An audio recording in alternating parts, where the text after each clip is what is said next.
Bonjour tout le monde. Dans cette vidéo, je vais corriger l'exercice que j'ai déjà posé dans le groupe. C'est l'exercice du dipôle RL avec générateur avec GBF. Donc, je vais commencer avec l'énoncé de l'exercice. Donc ici, on a l'étude électrique ou énergétique de quelques dipôles permet de déterminer certains paramètres qui les caractérisent et de se rendre compte de leur effet sur les phénomènes dont ces dipôles sont sièges. Le but de cet exercice est de déterminer l'inductance d'une bobine, ça veut dire grand L, et d'étudier la décharge d'un condensateur à travers cette bobine. Donc, on a deux objectifs. Premièrement, détermination de l'inductance d'une bobine. Pour déterminer l'inductance L d'une bobine de résistance négligeable, on utilise le montage représenté sur la figure 1. Donc ce montage, bien sûr, et donc il est constitué d'un GBF qui délivre une tension triangulaire de période grand T et d'une bobine d'inductance grand L et de résistance nulle ou bien négligeable et d'un conducteur ohmique de résistance grand R qui est égal à 1,5 fois 10 à la puissance 3, ça veut dire 1500 ohms. La tension UB aux bornes de la bobine et la tension UR aux bornes de conducteur ohmique, on obtient l'oscillogramme de la figure 2, donc dans la page suivante. Donc la sensibilité verticale des deux voies, donc on a la même sensibilité, c'est 2 volts par division, donc chaque division correspond à 2 volts, et la vitesse de balayage, ou bien ce qu'on appelle la sensibilité horizontale, c'est 0,2 millisecondes par division. Première question, quel est le rôle de la bobine lors de la fermeture de circuit? La deuxième question montre que les tensions UR et UB sont reliées par la relation UB égale à moins L sur R d de UR sur dt. Et en 3, déterminer à partir de l'oscillogramme, ce graphe, les valeurs de UB et du R sur dt au cours de la première demi-période. Donc ici, on a la demi-période et donc il correspond ici à 2 divisions, ça veut dire 2 fois 0,2, bien sûr c'est 0,4 millisecondes. Quatrième question, déduire que L égale à 0,1 Henri. La deuxième partie, c'est la décharge d'un condensateur. Donc, je vais corriger la première partie. C'est parti.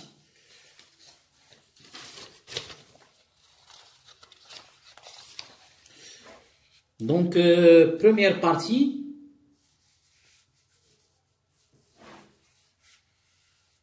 Premièrement,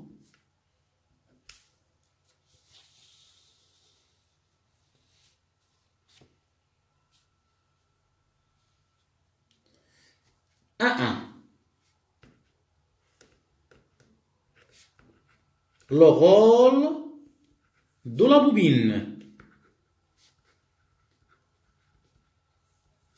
Donc, comme on a vu dans le cours, donc elle va retarder l'établissement du courant. Donc, à la fermeture du circuit, virgule, la bobine retarde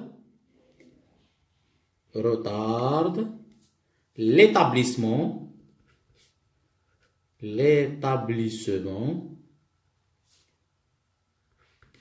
du courant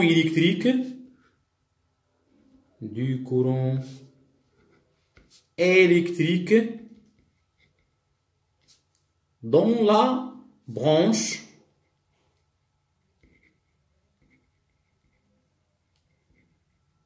contenant cette bobine.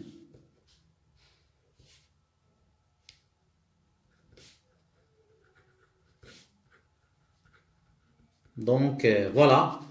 Donc, on peut dire, bref, c'est le rôle, c'est l'établissement, retarder l'établissement du courant électrique. Et on a bien sûr la réponse qui est juste. Donc, je passe à 1-2. Relation entre les tensions UR et UB.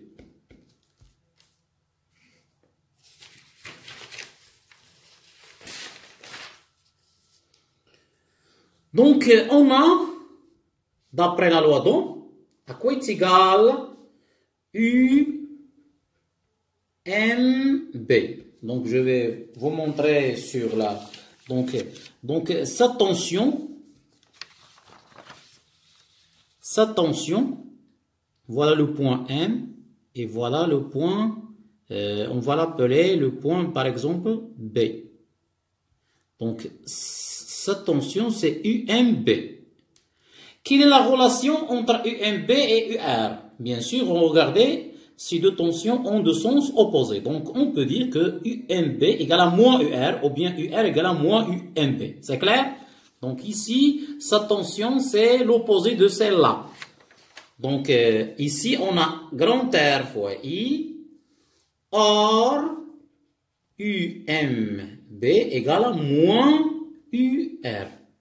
D'où UR égale à moins R fois I. Donc, je tire I. Alors, à quoi est égal le courant I? C'est moins UR sur grand R. Voilà la relation que je vais appeler 1. Je continue. D'autre part,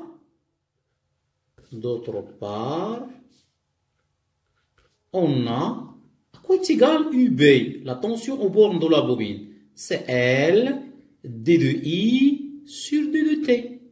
Et pourquoi on n'a pas écrit RI? Parce que R égale à 0. Donc je vais remplacer le I par son expression. D'où le UB égale à L fois la dérivée sur D de T de moins UR sur grand R. Maintenant, la dérivée de ça. À quoi est égale la dérivée de ça? Bien sûr, on va sortir finalement,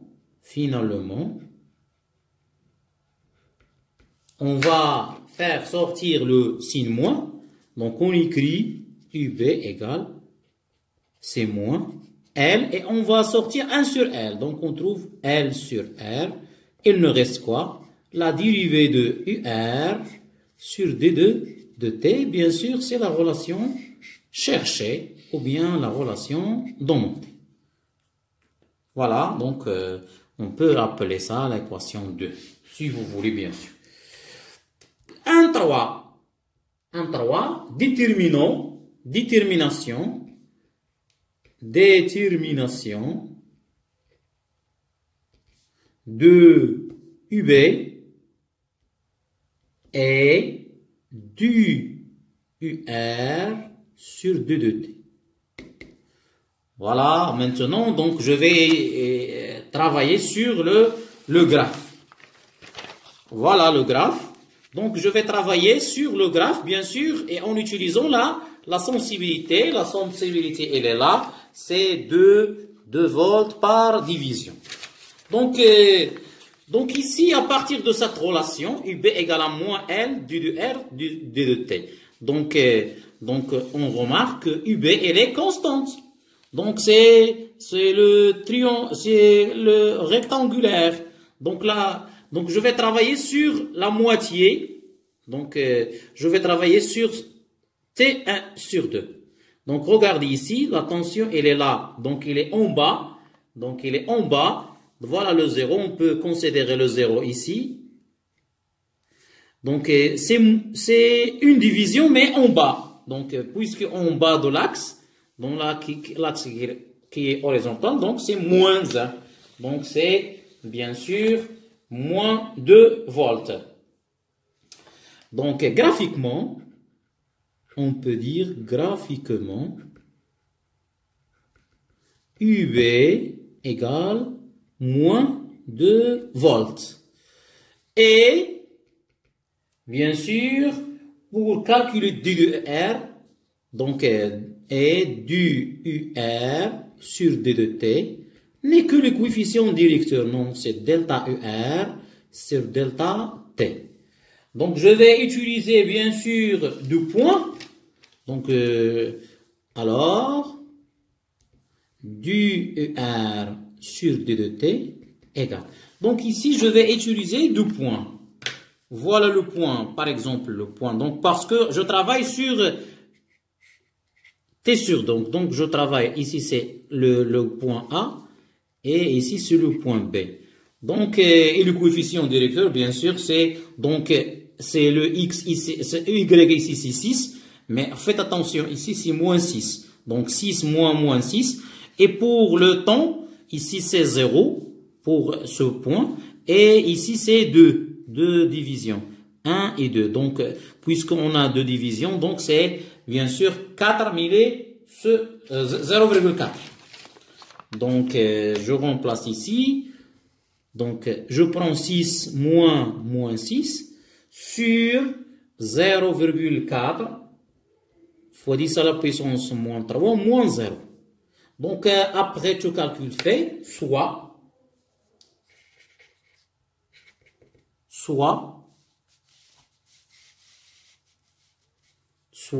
le du UR sur D de T égale, donc c'est 3 fois 10 à la puissance 4. Après tout calcul fait, on trouve, c'est quoi l'unité? C'est volts, seconde, moins 1, bien sûr. Voilà. Donc, je passe maintenant à la quatrième question. Quatrième question. Donc, la quatrième question. 4,1. Ou bien 1,4. 1,4, pardon, c'est 1,4. Donc, 1,4. Déduisons que L égale 0,1 Henri. C'est ça?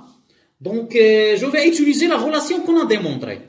Donc, d'après ce qui précède,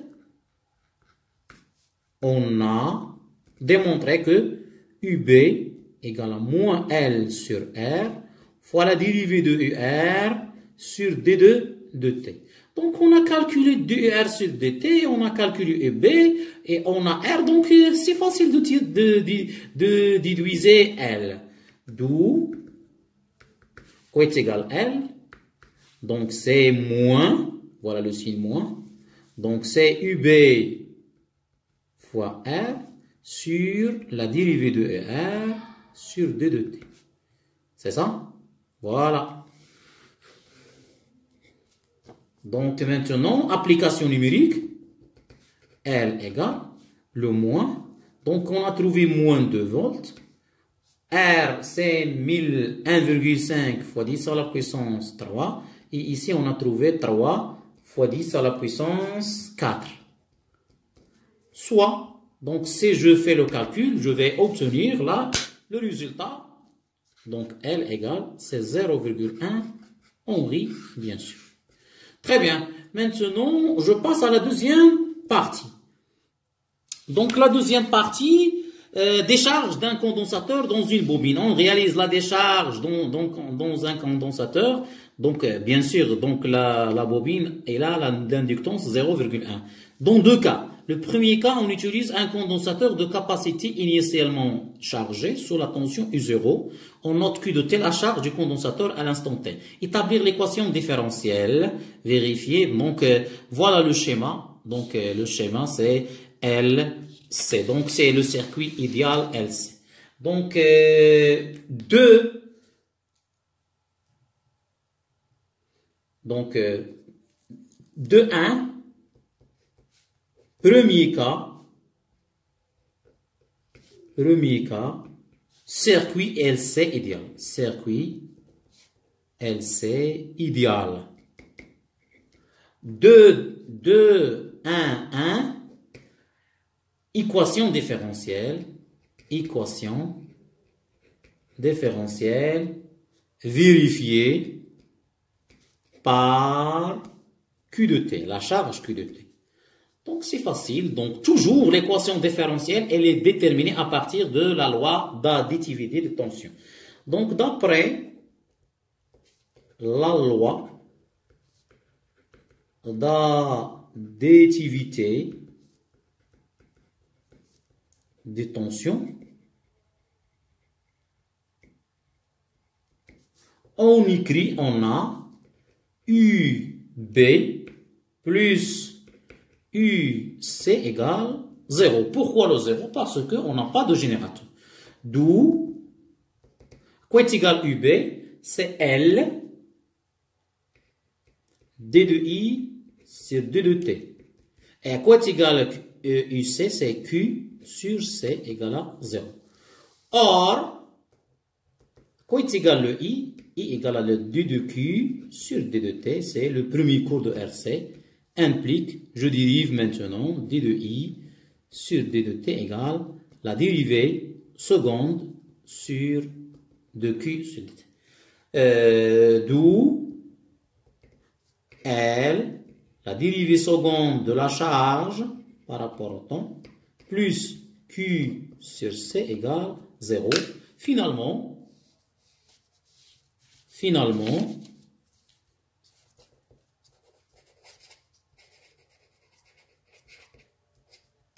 donc je divise par C, donc je trouve D carré de Q sur dt au carré, plus 1 sur LC fois Q égale à 0. C'est la fameuse équation différentielle vérifiée par la charge Q de T. Maintenant, je passe à la question de 1, 2. 2, 1, 2. 2, 1, 2. Déterminons la valeur de C. Puis ici, faites attention, ici on a le T0, la période propre. Donc on va utiliser la relation de... Donc on sait que T0 égale 2pi racine de LC. Donc c'est clair, cette question elle est répétée pas mal de fois.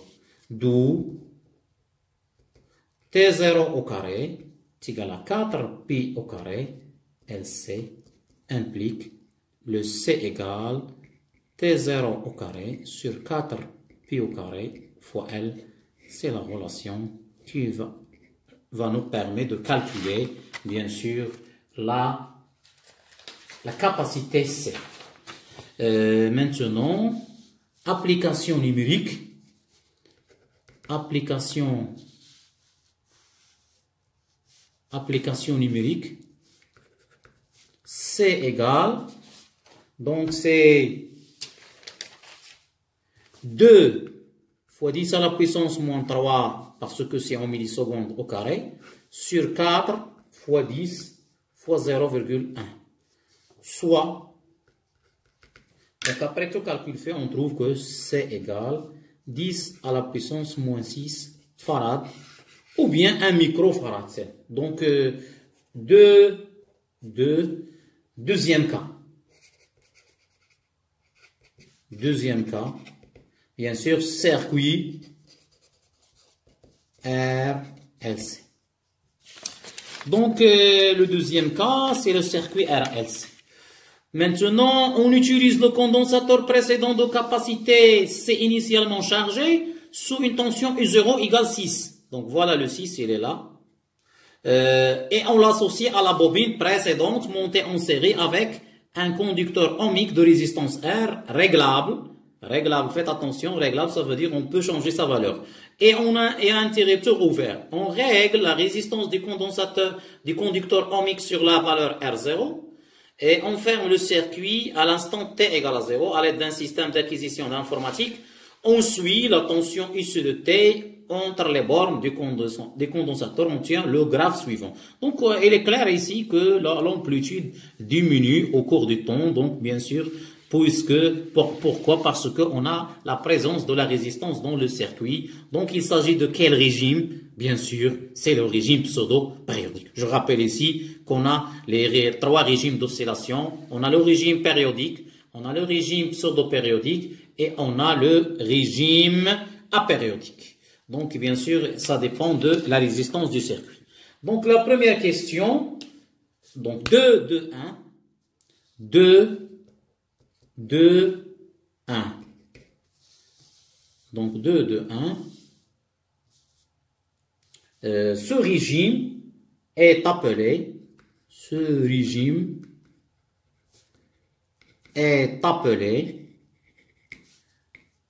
régime pseudo-périodique.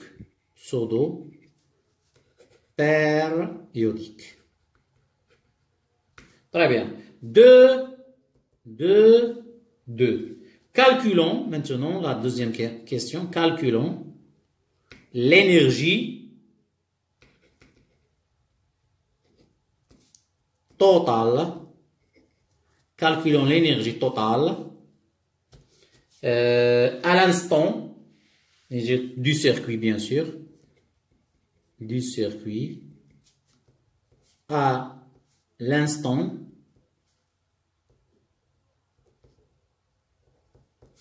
T0 égale à 0 et T1 égale à 2 de T. Bien sûr, T, c'est 2 millisecondes. Maintenant, bien sûr, donc ici la période, donc une seule division correspond à 2 millisecondes. Donc ici, la période, elle est là. Voilà la période, la pseudo-période. Donc c'est la pseudo-période parce qu'on a le régime pseudo-périodique. Donc on sait que, c'est quoi la relation? On sait que, à quoi est égale l'énergie totale de T? C'est l'énergie électrique emmagasinée dans le condensateur de T plus l'énergie magnétique emmagasinée dans la bobine. Maintenant, à T, 0 égale à 0, on aura quoi?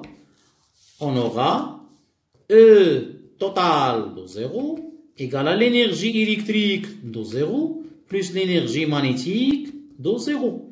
Donc, cette énergie égale à 0. Pourquoi? Parce que cette énergie, elle est maximale. Parce que ici, elle est maximale d'après la courbe. Donc, E total de 0 égale, c'est 1 demi C fois UC de 0 au carré. Voilà la relation qui nous permet de calculer, bien sûr, au total de 0.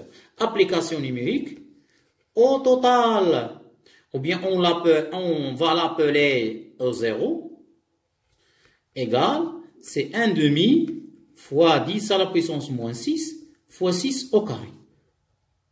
Soit, donc E0 égale, c'est 1,8 fois 10 à la puissance moins 5.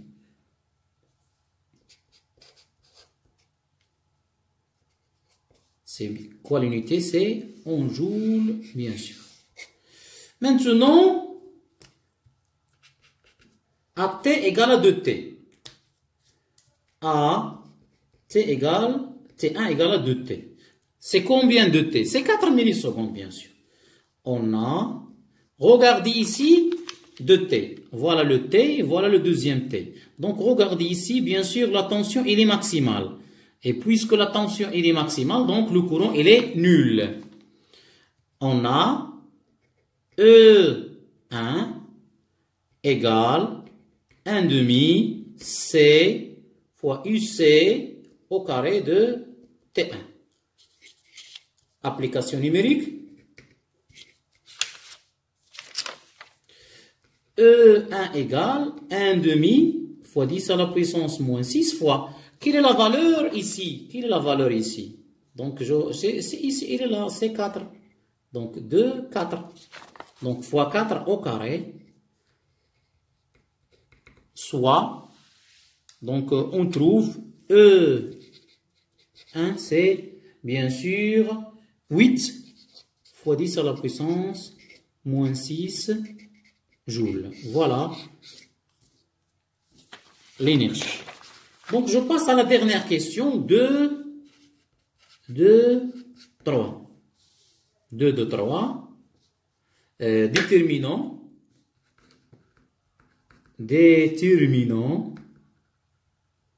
la valeur de R0. Donc, bien sûr, on a la relation.